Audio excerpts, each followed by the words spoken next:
में जैसा कि हमने शुरुआत में आपको कहा कि आपको एक कंपनी से मिलाते हैं, कॉर्पोरेट से बातचीत करवाते हैं, तो आज हम बात करेंगे स्मार्ट ट्रिप के मैनेजमेंट से और इनसे बात होगी कंपनी के नतीजों के बारे में, साथ ही बात करेंगे आगे ग्रोथ को लेकर कंपनी की क्या योजनाएं हैं और इन सब मुद्दों पर चर्चा करेंगे मैनेजमेंट के साथ। लेकिन कुछ अहम बातें हैं कंपनी के बारे में जो दर्शकों को बताना ज़रूरी है।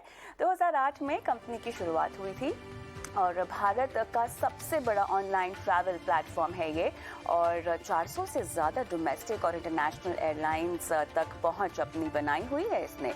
इतना ही नहीं, ट्रेन, बस, एयरलाइन टिकट, होटल और हॉलिडे पैकेजेस जैसी सुविधाएं भी इस पोर्टल पर आप मिल जाएंगी।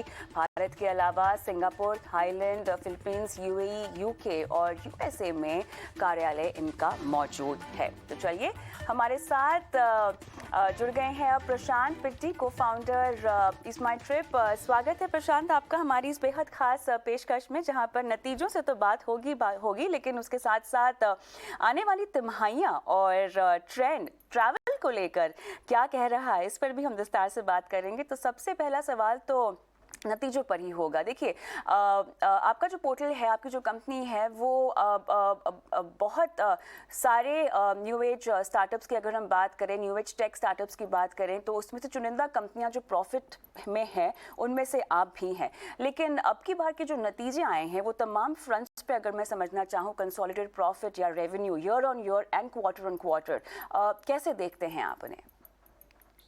Thank you for having me on the show. जैसा कि आपने कहा कि हमारी न्यू एज कंपनियों में प्रॉफिटेबल कंपनी है। इनफैक्ट हम प्रॉफिटेबल डे वन से हैं। हमने this company has always been profitable ever since inception और कंपनी बूटस्ट्रैप रही है। कंपनी ने कभी कोई एक्सटर्नल फंडिंग नहीं ली है।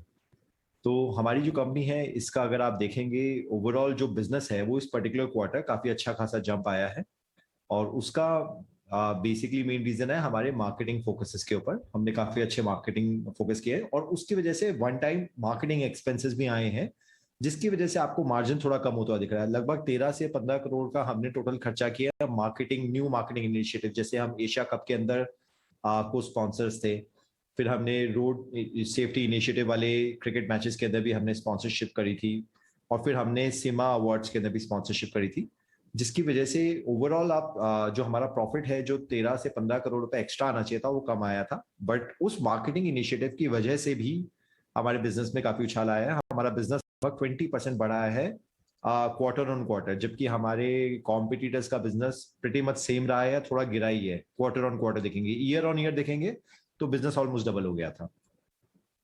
चलिए प्रशांत, आपसे मैं अगला सवाल पूछूं उससे पहले आइए नतीजों पर हम एक नज़र डाल लेते हैं। वैसे तो आपने काफ़ी हद तक समझाइश दे ही दी है और आपने कंपैरिजन भी कर दिया कि कंपेटिटर्स के मुकाबले आप कहां पर फिलहाल स्टैंड करते हैं। लेकिन चलिए, अगर हम पैट की बात करें, ईयर ऑन ईयर यहाँ पर लगभग 28 करोड़ के आसपास का आंकड़ा आता हुआ हमने देखा है। बिटा लगभग 36.6 करोड़ है और मार्जिन भी लगभग 33.8 करोड़ के आसपास आते हुए देखे गए हैं।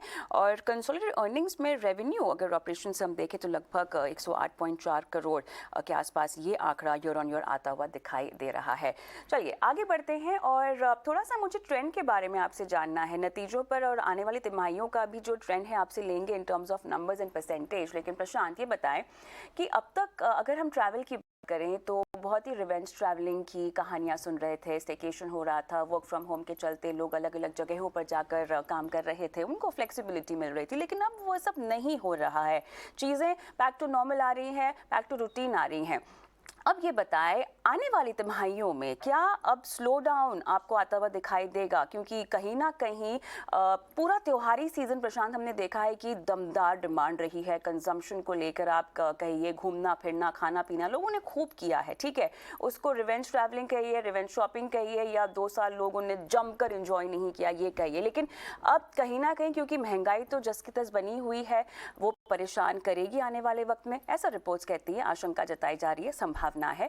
स्लो डाउन की आशंका में आपके सेक्टर में आने वाली तिमाहियों में आपकी कंपनी पर किस तरह का इम्पैक्ट आपको आता हुआ दिखाई दे रहा है? जी, बेसिकली जो ये सेकंड क्वार्टर था, क्वार्टर टू, ये यूजुअली एक डल क्वार्टर होता है compare to quarter one. Quarter one के अंदर गर्मियों की छुट्टियां होती हैं और क्वार्टर थ्री के अंदर विंटर वेकेशंस होती हैं, काफी फेस्टिवल्स होते हैं। जिसकी वजह से जनरली Q3 और Q1 के मुकाबले Q2 थोड़ा कम होता है। उसके बावजूद हमारी कंपनी जो मार्केट शेयर ग्रो कर रही है अपना, because of our market share growth, हमने लास्ट क्वार्टर के मुकाबले काफी अच्छे रिजल्ट्स निकाले हैं। हमारा टोटल बिजनेस काफी अच्छा गया है। लास्ट क्वार्टर हमने on the basis of run rate हमने अज्यूम किया था कि हमारा लास्ट क्वार्टर जो 1650 करोड़ का टोटल बिजनेस हुआ था, उसके बेसिस पे अगर आप रन रेट निकालें तो हमारा लगभग 6500 करोड़ का टोटल हम GBR gross booking revenue expect कर रहे थे फॉर FY23। लेकिन अब ये नंबर हम थोड़ा बढ़ा के 7500 करोड़ के आसपास एक्सपेक्ट कर रहे हैं, बिकॉज ये क्वार्टर का रिजल्ट काफी अच्छा आया है और जो हमने मार्केटिंग एक्सपेंडिचर्स किए हैं वो हमें कंटिन्यू करने की जरूरत नहीं है। वो एक ब्रांडिंग एक्सरसाइज थी जो हमें आगे चलकर भी काफी उसका फायदा मुनाफा देंगी। बात है रिवेंज ट्रैवल की, तो मैं एक्चुअली रिवेंज ट्रैवल को कभी करेक्ट टर्म समझता ही नहीं था। मेरे हिसाब से कोविड के 2-2.5 सालों ने लोगों को सिखा दिया है कि उनको मोमेंटली जीना चाहिए। They must live their life in the moment, and the best way to live their life in the moment is basically to travel. तो मुझे ट्रैवल अब एक लोगों की जरूरत लगता जा रहा है। This is the new way of the life जिसकी तरह लोग जी रहे हैं। ट्रैवल पे एक्सपेंडिचर काफी अच्छा हो रहा है। अगर आप हमसे पूछें कि business class tickets pre Covid और पोस्ट कोविड में फर्क देखेंगे तो ऑलमोस्ट डबल का फर्क है। जितनी परसेंटेज बिजनेस क्लास टिकट्स ईजमा ट्रिप पे बुक होती थी प्री कोविड, उससे डबल परसेंटेज ज्यादा बुक हो रही है currently. Same goes for 4 star and 5 star hotels. तो ओवरऑल लोग अब ट्रैवल पे अच्छा खासा खर्चा कर रहे हैं और मुझे ये ट्रेंड चेंज होता हुआ नहीं दिख रहा है। This is just the new normal now. Prashant, समय मेरे पास बहुत ही कम है लेकिन आपके लिए सवाल बहुत ज़्यादा हैं। आखिरी सवाल आपसे पूछना चाहूँगी अब, क्योंकि आपका कंपटीशन इतना तगड़ा है, ठीक है, आपके प्रतिद्वंदियों के लिए मुझे बताएं किस तरह उनसे निपटने का प्लान आपने तैयार किया है, क्या अनोखा कर रहे हैं, क्या नया कर रहे हैं आपके पास जब हम आए, आपके पोर्टल पे जब आए अपनी वेकेशन प्लान करें, ऐसा क्या हटके दे रहे हो? जैसे कि ईजमा ट्रिप के बारे में आपको पता होगा कि ईजमा ट्रिप एक बूटस्ट्रैप कंपनी है जिसने कभी फंड नहीं उठाया है, हमेशा प्रॉफिटेबल रही है, जबकि ज्यादातर हमारे कॉम्पिटिटर्स पिछले 14 सालों में लॉस मेकिंग रहे हैं। तो उसके दो बड़े रीजन हैं। एक तो है हमने अपने प्राइसिंग के ऊपर बहुत अच्छा कंट्रोल कर रखा है, हमारे कॉस्ट स्ट्रक्चर्स बहुत लो है, हम ऑपरेशनली बहुत एफिशिएंट कंपनी है, एंड बिकॉज हम ऑपरेशनली एफिशिएंट कंपनी है हमने कन्वीनियंस फीस चार्ज नहीं करते कस्टमर से। तो हमारी ज्यादातर growth via word of mouth हुई है। इनफैक्ट अगर आप हमारा रिपीट ट्रांजैक्शन रेट देखेंगे तो इस क्वार्टर में 90% आया है। यानी इस क्वार्टर में जितनी भी बुकिंग्स हुई है 90% कस्टमर्स हमारे पुराने कस्टमर्स हैं जिन्होंने हमें यूज किया है, जिसकी बदौलत हम इंडिया की सेकेंड लार्जेस्ट ट्रैवल कंपनी है। दूसरी चीज पे जो हम फोकस कर रहे हैं इस पर्टिकुलर क्वार्टर और इस पर्टिकुलर साल के अंदर, वो दो चीजें हैं। एक है हमारी इंटरनेशनल ग्रोथ। हमने दुबई में अपना ऑफिस शुरू किया था लगभग 6 महीने पहले। 6 महीने पिछले तिमाही में हमारा टोटल, पिछले से पिछले तिमाही में हमारा टोटल बिजनेस 7 करोड़ का हुआ था मिडिल ईस्ट से, जहाँ की जो कि बेसिकली लोग मिडिल ईस्ट में रह रहे हैं और हमें दिरहम्स में पैसे दे रहे हैं, जो कि 7 करोड़ से बढ़ के 24 करोड़ हो गया है लास्ट क्वार्टर के अंदर। ये नंबर काफी तेजी से बढ़ता हुआ दिख रहा है हमें। इसका मेन रीजन भी यही है कि हमारे सारे कॉस्ट स्ट्रक्चर्स, हमारी टेक्नोलॉजी इंडिया में ही बेस्ड है और हमारे कॉम्पिटिटर्स मिडिल ईस्ट में बेस्ड है, तो हम उनसे बेहतर कर सकते हैं in terms of our costing.